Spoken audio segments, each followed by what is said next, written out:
this time we got good lighting. So I'm back, and you already noticed I'm very bald, and I quite like it actually. I can finally feel a breeze over my head, and um, there are some specific reasons why I got my head shaved. It's a Sakura video. I'll put it literally in a description or somewhere. You'll see the video, and it was about time anyway for me to get my head shaved. So probably I may do this, I may not, but for a long time I may just get my head shaved on the day before Amavasya, like it says in the video, to just add a little support to my sadhana and what I'm trying to do. But right now, let's get right into it. So, practices. I learned angamardana and I learned Bhuta Shuddhi, and Bhuta Shuddhi has been extremely easy to add into my routine. Now I'm just over an hour of sadhana. You got Shamati, you got Isha Kriya, you got Upa Yoga. I'm still doing Upa Yoga. Specifically, I'm doing the directional movements and the neck movements. And that's it. I'm not doing any of the other ones. So Bhuta Shuddhi, Shamati, Isha Kriya, Upa Yoga. Very comfortable and easy for me to do every single day. As for angamardana, I have not been able to consistently do it at all. So, whenever I wake up, usually it depends, but whenever I wake up, I do my practices. It's a little over an hour, and then I can usually get to whatever responsibilities I have to do for that day. And that's really comfortable for me.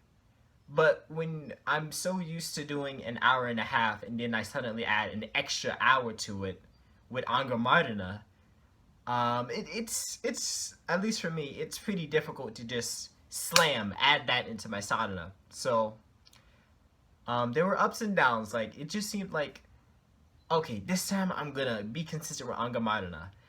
I'm on for like 4 days, maybe 5 days, maybe even a week or 2 weeks, and then slam. There's a big gap because it's just like my body's like, no, dude, we can't do it.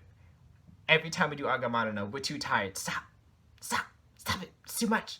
And it's a bunch of little things, but at least I've tasted the sadhana for myself, and I can say there were benefits, definitely. Like, shoulders are freer, and pretty much my body felt looser.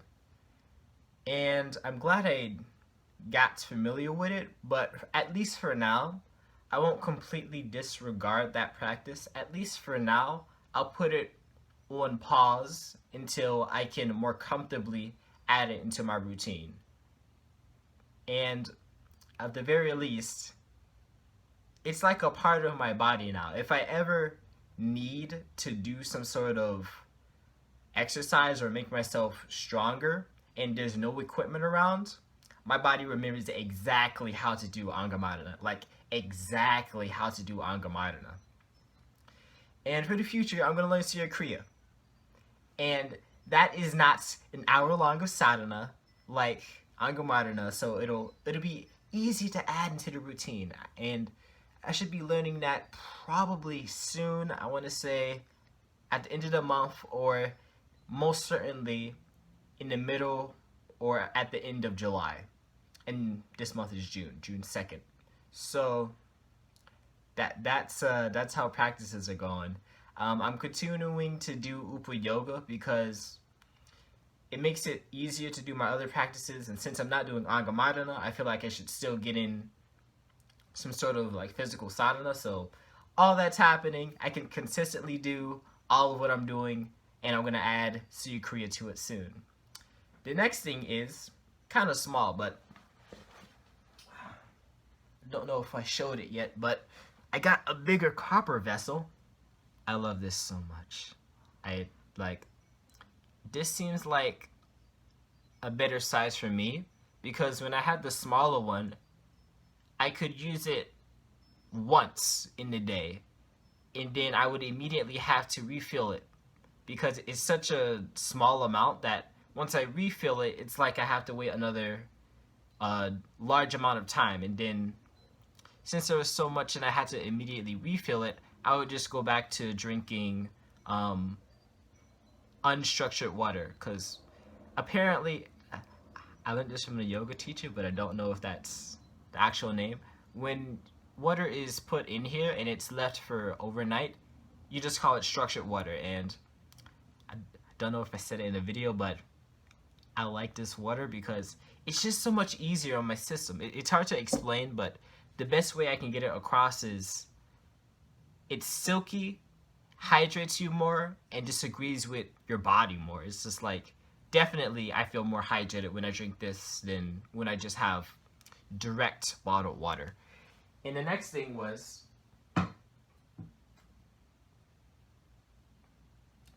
instead of using the big lamp that I showed in my other video, I'm using a D-palm, which I found on the Isha Life store. I love this also because I consume a lot less oil when I just put the D-palm in here, and that just makes the oil last longer. And I find it so much easier to use this versus trying to use the actual lamp, because you'd have to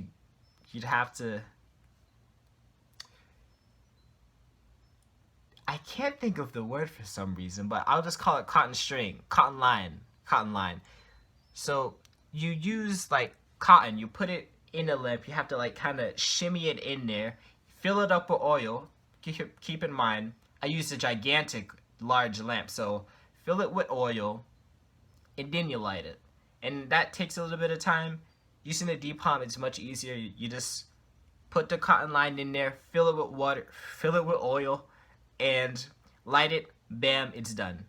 Also, I use matches instead of lighters. I don't know why, I can't think. I had too much hummus. So I use this versus the lamp because it's easier for me and I consume so much less oil. So that's the other thing. So more water, less oil. That's the change, at least for physical things. Not really, because I just remembered something else.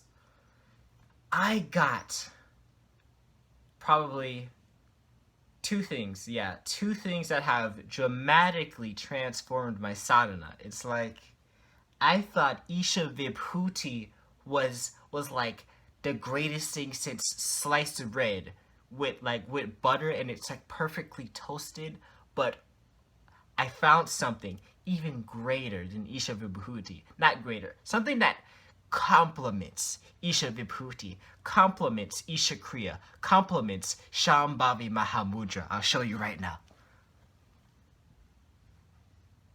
I got a dhyanalinga yantra. Guys, oh my god. Guys, this is like fantastic. What's strange is that it feels like I found this by complete accident. I think I was just sifting through the Isha Life store, and I was looking for consecrated items because I was just curious like what the offerings were, and then I just like found Dhyanalinga Yantra in somewhere, and I thought, what's that? I thought the Dhyanalinga was only in like the ashram in India, and so I look at it and I'm like, whoa, hold on, that's a little pricey. It's a little pricey. But then I read the description and other things, and it was like the same thing with Isha Vibhuti.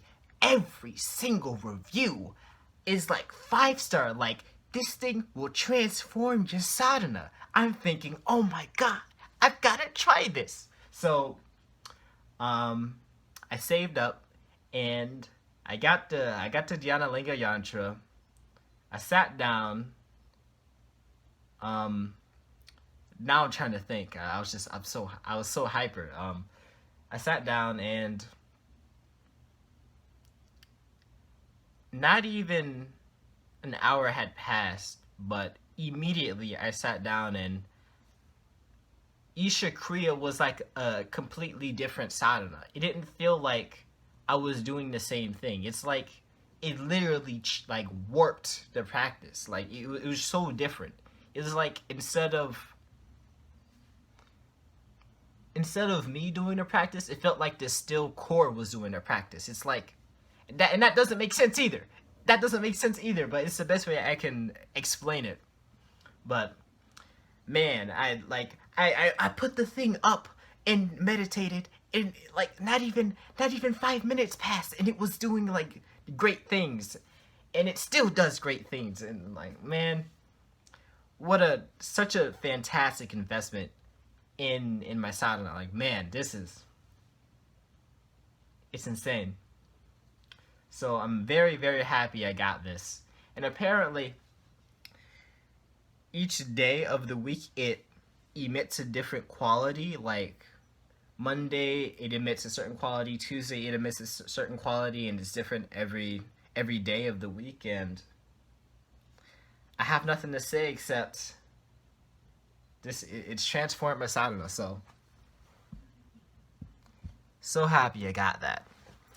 And the next thing is, this is also something I didn't know existed. But a few weeks after trying the dhyanalinga yantra, a few weeks, I want to say a month or two after, I discovered something else. There's a dhyanalinga pendant. And in the Isha Life store, it's just like the pendant by itself. But you also need to buy the black, I can't think today. So black line. I'm calling it black line because I can't think of the name. But I think it's like black copper. It's for specifically the dhyanalinga pendant. And this time there were no reviews. The dhyanalinga pendant had no reviews, and not even the cloth either. At least I don't remember that being the case. But I tried it anyway, because if the yantra had this effect on me, what would the pendant have on me? Because this increases your receptivity, and this, the yantra, I'm not sure what the yantra is supposed to do. Like, no, that's not true. I know what the dhyanalinga does, and that's supposed to be similar. And experientially, I know for a fact that's doing something. And I know that's the case with this too. It's like, at this point, it could really seem like, oh, you're just buying stuff, and that improves your sadhana. Yeah. But also, I don't think I would be having these experiences if I didn't put in the time before getting these things. Like, it would probably be drastically different if that was or was not the case. But I mean, I can feel the individual impact of all of these things. It's not like I added all of these things at once and then decided, oh, they're working. Like, over a period of time, I tried one thing, I saw how it affected me, some time passed, and then I added another thing and saw specifically how that other thing affected me, and I like it all. Though, if I were to be transparent, I can truly only sense it when I do Isha Kriya. It's very hard for me to pinpoint if it does anything during Shambhavi Mahamudra. Shambhavi just feels like Shambhavi. Like, whether I had the yantra or the pendant, it doesn't feel like anything changed at all. But during Isha Kriya feels like a different practice. It's great. So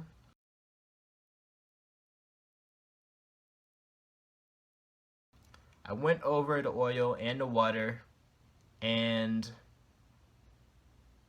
the icon changes. If you've been here for a while, you have probably noticed that my icon was just like 1, 2, 3. I'll put it on the screen so I don't look silly.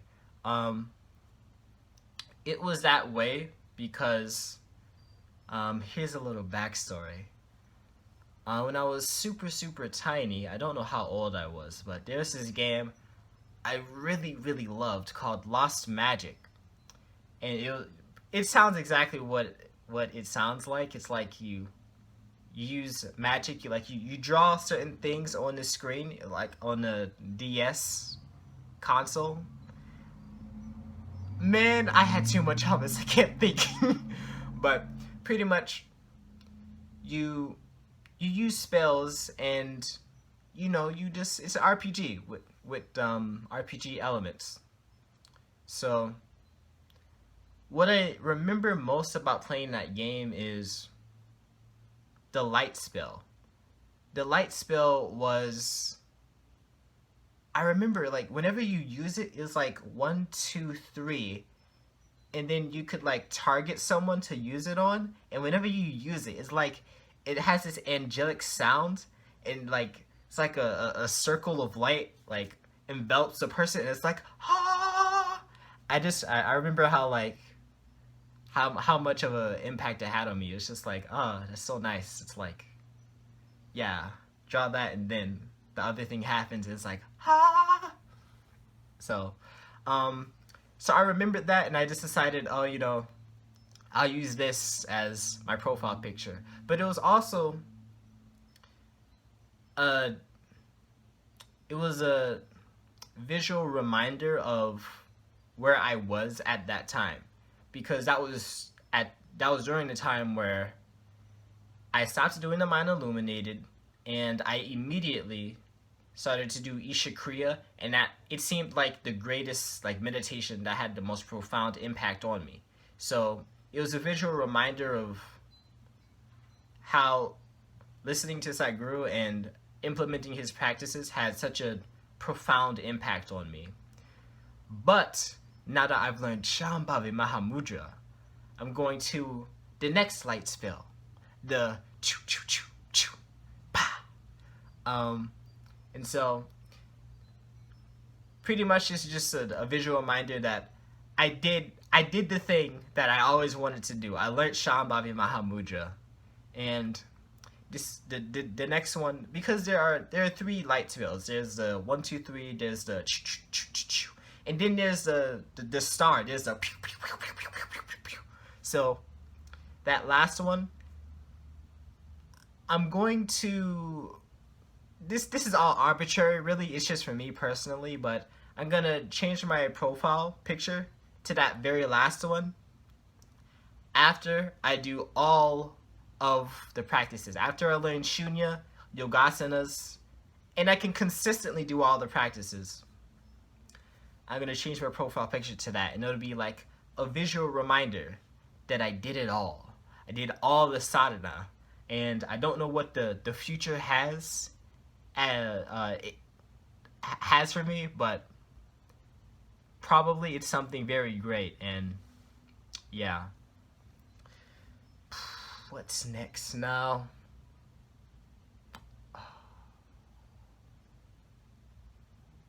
I just remembered.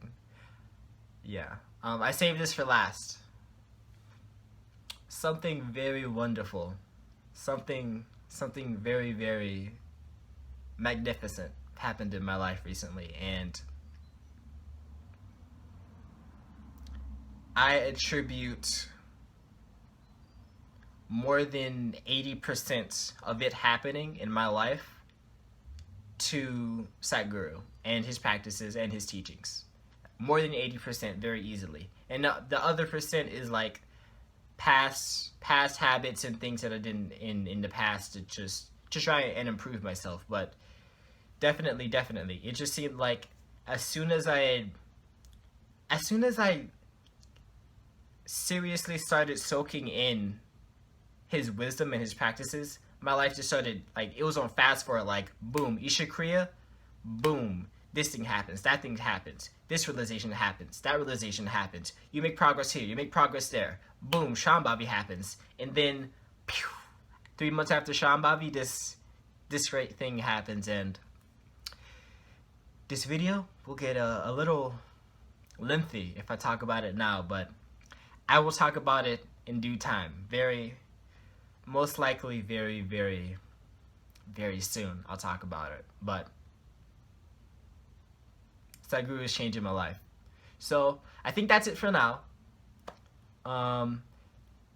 for the future, I'm most likely going to make another video when I learn Surya Kriya. I'll give my first impressions, what I think of it. And after Surya Kriya, I'll try to make Yogasanas happen. I'll try. I'll make it happen.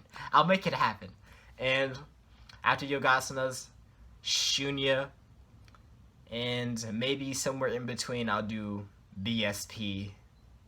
And after all of that, I'll do the hellish, I think hellish, I haven't prepared for it, but Samyama, the ultimate triple entendre gauntlet of Samadhi, or I don't know, but it'll happen. And yeah, but that wonderful thing,